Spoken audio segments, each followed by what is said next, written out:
Welcome, this is Josh Reeves with Mile High Church in Lakewood, Colorado. Thank you for tuning in to our podcast today.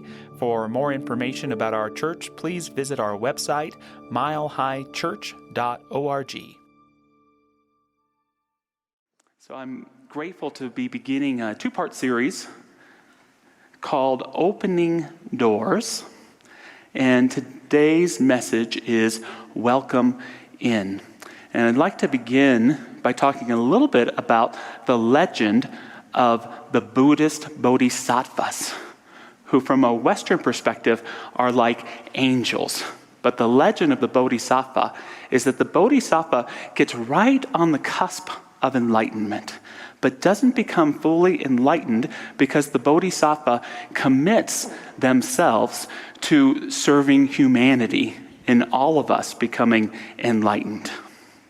Part of the bodhisattva vow is that all beings are numerous, but we vow to save them all. There's something very noble in that. It sounds futile at first, but it's very noble. And so we might say that we know that suffering will never end, yet we vow to stop it. It's that nobility, and as I'll talk about, there's a kind of enlightenment in that as well. I have my own vow at Mile High Church when I started here, is the Mile High names are numerous, but I vow to learn them all. I'm still trying. But it's in the effort, right? The enlightenment is in the effort. And one of my favorite analogies of the bodhisattva is that they hold the door of heaven open for everyone to walk through and will not step into heaven until everyone has passed. And when I was a teenager and I first heard that story, I thought how noble, how powerful, and I wonder if I could ever be someone like a bodhisattva, just in the presence of opening the doors for others to walk into heaven. I'd love to dedicate my life to that. And now, 16 years in ministry, I've learned something really important. And that is that heaven isn't walking through the door, it's holding the door open. Enlightenment isn't walking through the door, it's holding the door open. It's embodying that spirit of welcome in. Welcome in. Welcome in. Welcome in. Welcome in to a deeper joy. Welcome in to sacred space. Welcome in to your own heart. Welcome into love, prosperity, grace. There's no greater gift than we can give than to welcome in. Those of you who know me here on Sundays know that there's two spaces I most love to be. The first space is right here on this stage because of the incredible honor to attempt each time I speak to take all the collective wisdom in this room and reflect it back to you. So I love being here. But the second place, and sometimes you'll see me there, is outside of the doors. I love welcoming people in because each and every one of us comes in from a unique place. Some of you walked in this morning grieving your mom. Some of us walked through in pain in some area of our life. Some of us walk through in complete joy and satisfaction. But welcome in, welcome in. There's great power in holding the door open, but what I would point out is that it's not our job to be like New Age hall monitors. Each of you is an open door. That wherever you encounter someone, you can be an opening that says, welcome in. Let your hair down. Just be yourself. Welcome in. Welcome in. Here is sacred space.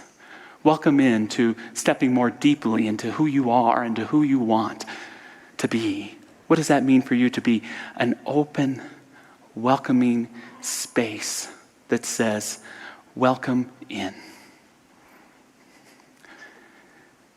In our teaching, we are more apt to consider something like heaven less as a place and more as a state of consciousness.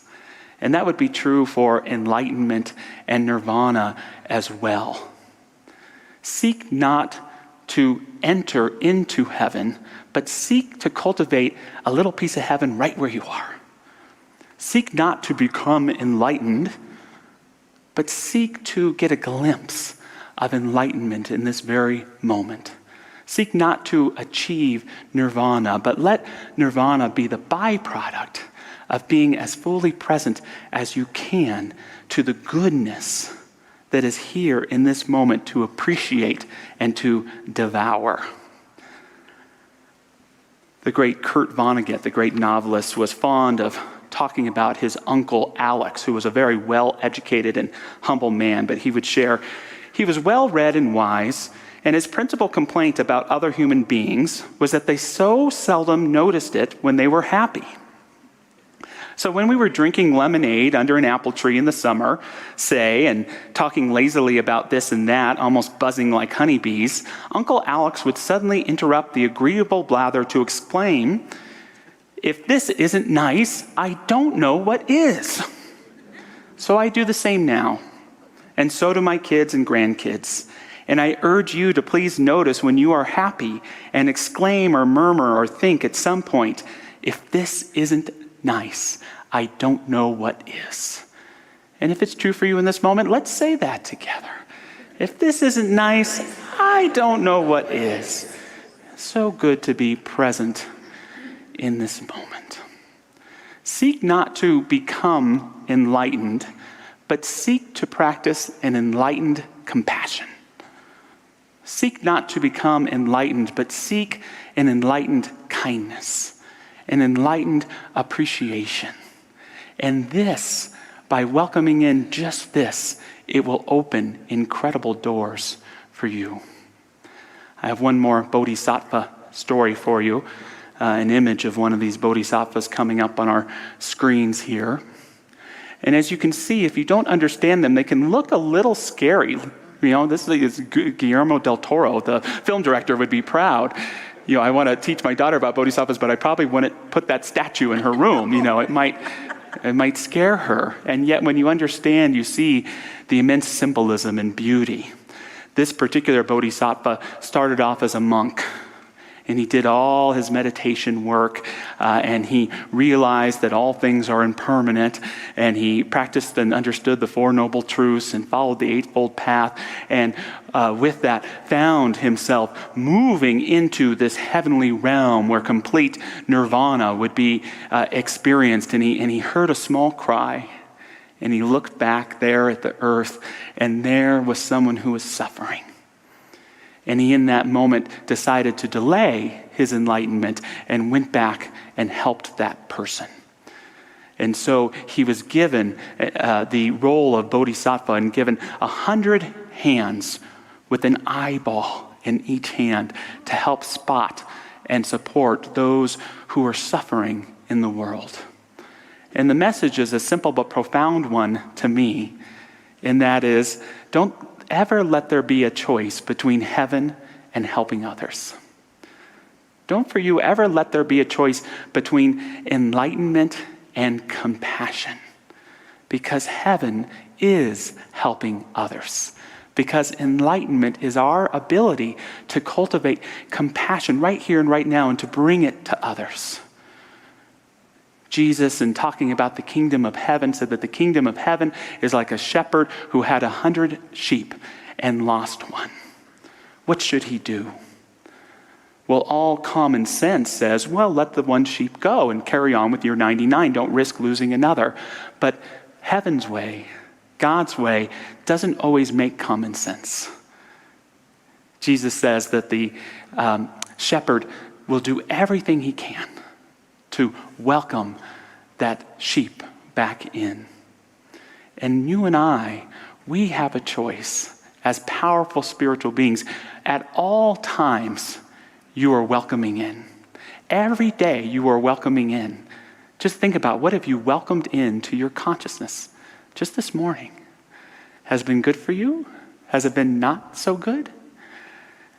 On the welcome mat of your heart, does it say, no trespassing, keep out?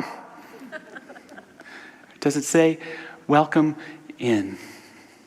And here's such an important understanding about our teachings on affirmative prayer, is that unless we can see everyone as worthy of heaven and worthy of the highest good, we cannot enter ourselves. Whatever you choose to welcome into your consciousness opens a door for you. And it's up to you on where that door leads based upon what you welcome in. What am I welcoming in? Peace, love, prosperity, unity, forgiveness, healing. Welcome it into your heart and watch as doors are opened to you to practice that enlightened version of that virtue to demonstrate new possibilities. If you're feeling stuck on the pathway of your life, there is a door available to you, waiting for you to welcome in that spirit you seek to demonstrate in your life. One of the secrets of our form of prayer is that we are often seeking to embody that which we seek at a later time, right here and right now. I have a difficult, challenging conversation upcoming. I'm going to embody right now the courage and the honesty needed for that. I'm seeking to build or create a new relationship. I'm going to seek to embody the willingness to love right here and right now. It gets tricky because if you want to get an A on an exam, you can't just embody the A, but you can embody all the wisdom and intelligence that is needed for you to demonstrate that. So think about that. What are you calling to welcome in, to embody, to open the doors that take your life to a new level of possibility, a new level of creation and understanding? As we talk about opening doors for others, it's Mother's Day, and it's a wonderful time to acknowledge those who've opened doors for us, particularly the incredible women in our life. And if you were to ask me what the secret of my success is, and no one ever has, but if you did, I would tell you that I'm just so damn supported. It's magical to me, the amount of people that I've attracted in my life who've given me incredible support, especially on my path of ministry. And I've had a couple male mentors in my life, but the majority have been incredible women. I'm so grateful to my mom, who taught me the importance of kindness and diplomacy with others.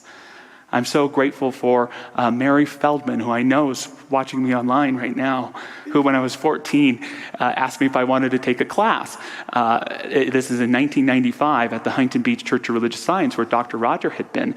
And I said yes, and she made sure that they knew that a teen could take the class and let them know that I wasn't going to pay for it because I didn't have the money, so I could set up the chairs and make the coffee, and that was how it's going to be. And here I am, 41 years old in 2022, thanks to Mary opening that door for me in 1995. And I could go on, and I didn't really understand till I was older, because many of the women who were opening doors for me were elders, that they were opening doors for me that in many instances were not available to them when they were my age. What a noble and powerful thing that these women took time to see who I was, even before I could see it about myself, and nurture me and uplift me into who I could be. What an important legacy for all of the female figures in our lives to keep opening the doors for everyone, but especially for women to continue to step into the boldness and the greatness of who they can be and the leadership that is needed in our homes and in our churches and in our communities and in our country and in our world. Maria Tatar wrote, go ahead, yeah, sure.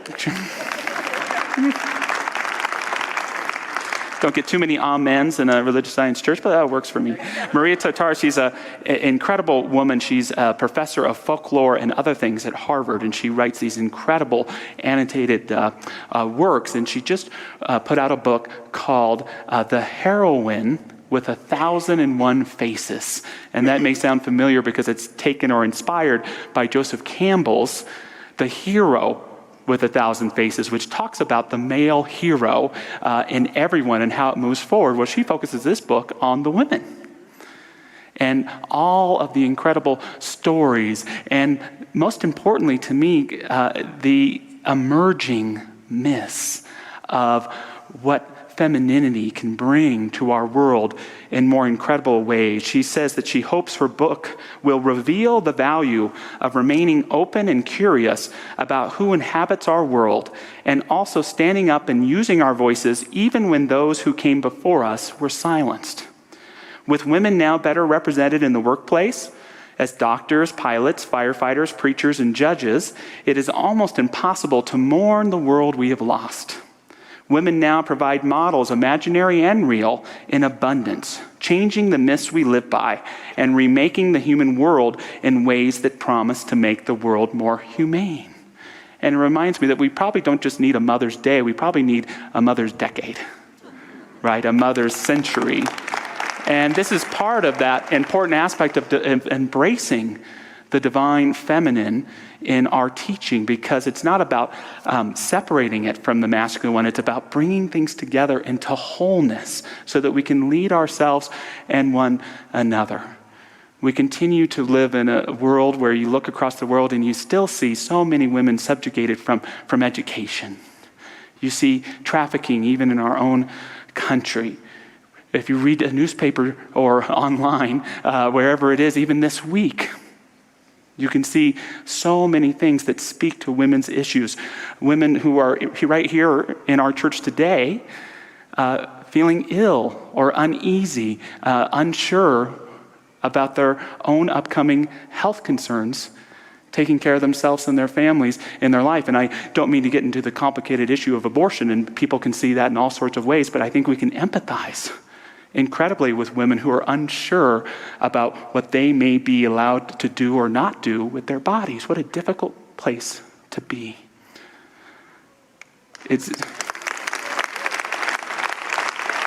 And it speaks to the importance in our lives of continuing to make sure that all of us are opening the doors for girls and for boys to embody all of those aspects of themselves that allow them to be the dynamic people they were meant to be, and to help lead our communities, our country, and our world in a more respectful, heart-led direction. Tatar, she tells lots of stories, but again, she talks about how the female voice has been perhaps subjugated, and we use these terms like old wives' tales, fairy tales. She even points out that gossip, sometimes something that I greatly criticize, was a really important form of communication for sometimes protecting women and others from things that were going on. And so many of these stories of the female myth, my daughter watches them all the time, and Frozen and all of these things are so alive for us to embody and live from a greater degree. And she quotes one of my favorite authors, Ursula Le Guin, who was speaking at a commencement address, and she said this. She spoke to the graduates about different language registers: a father tongue that is the voice of power and reason, and a mother tongue that is the voice of stories, conversation, and relationships. In this ideological dichotomy, the mother tongue is devalued as inaccurate, unclear, coarse, limited, trivial, banal. It's repetitive, she added, the same over and over, like the work called women's work. Le Guin urges women to raise their voices in a third language of song, poetry, and literature, saying, I am sick of the silence of women. I want to hear you speaking. There's a lot of things I want to hear you talk about. And so I just invite us to take a moment just to quietly say aloud the names of mothers or important female influences on your life that have opened doors for you.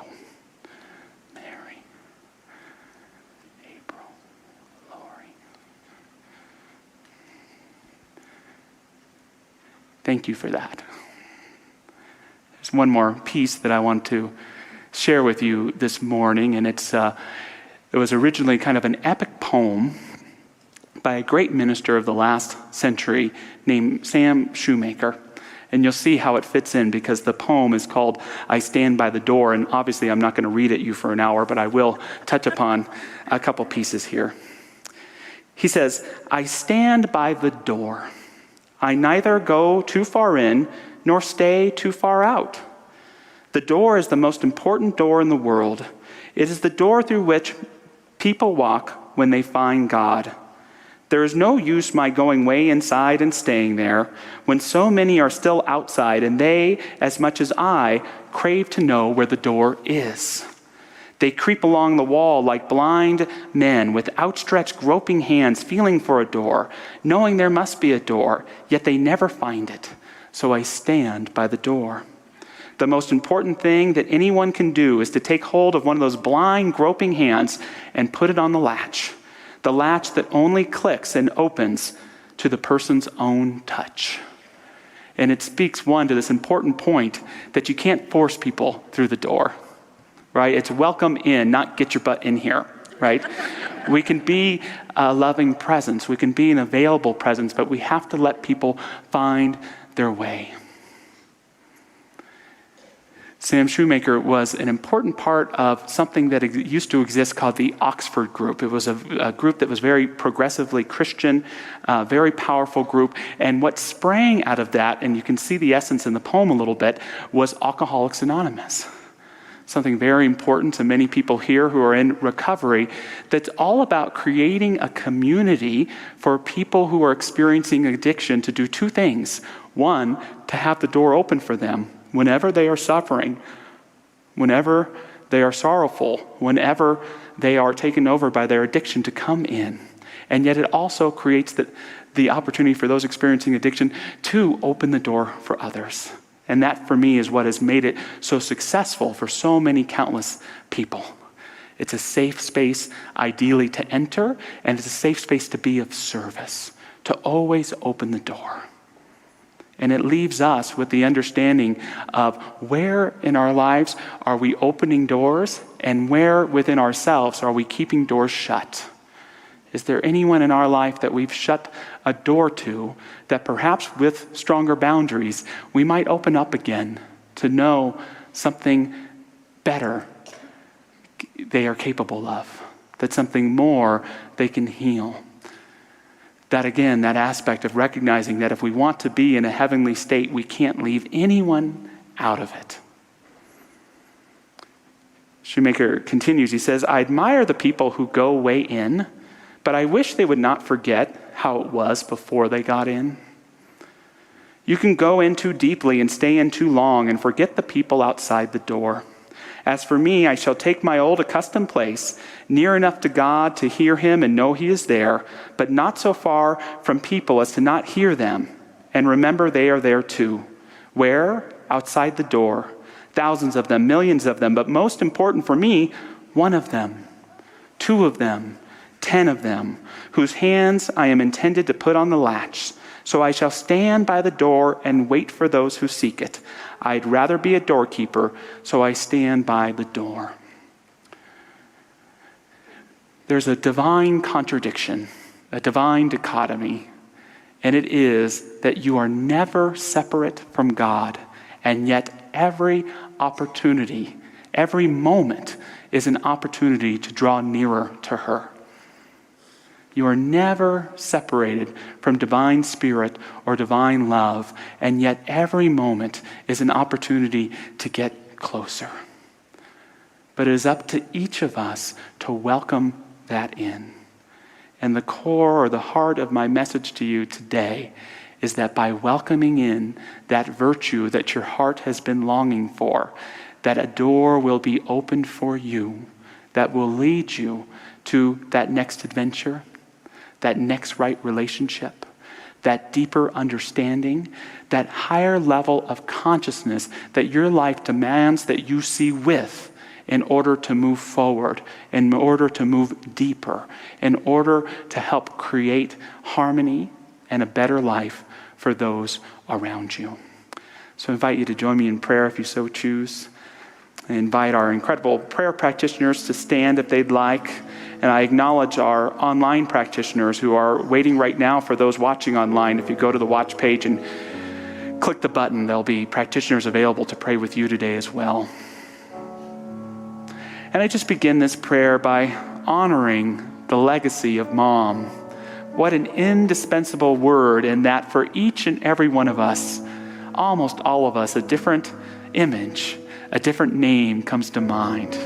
That if hopefully inhabited, whether our biological mother or not, that presence of divine and unconditional love.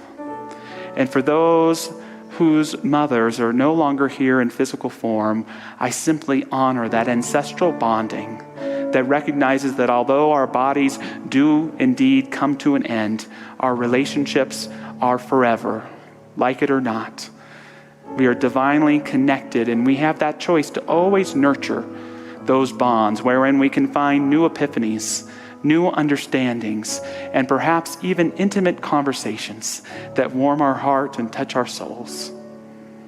Honoring whatever it is that we are choosing to welcome in this day, I know that there are doors being opened, doors that lead to reconciliation, inner and outer, to forgiveness, to greater joy, to a greater way of living and being and thriving, to an immense appreciation that lays the foundation for a richer, more healthy, profound life.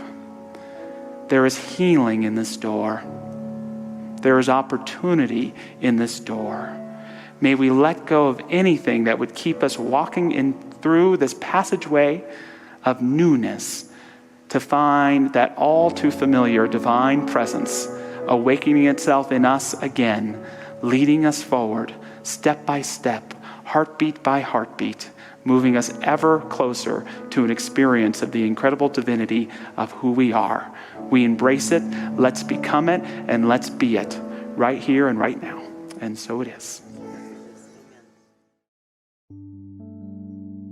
Thanks for listening to the Mile High Church podcast. This podcast is made possible by the generous contributions from listeners like you. To make a donation, please visit milehighchurch.org.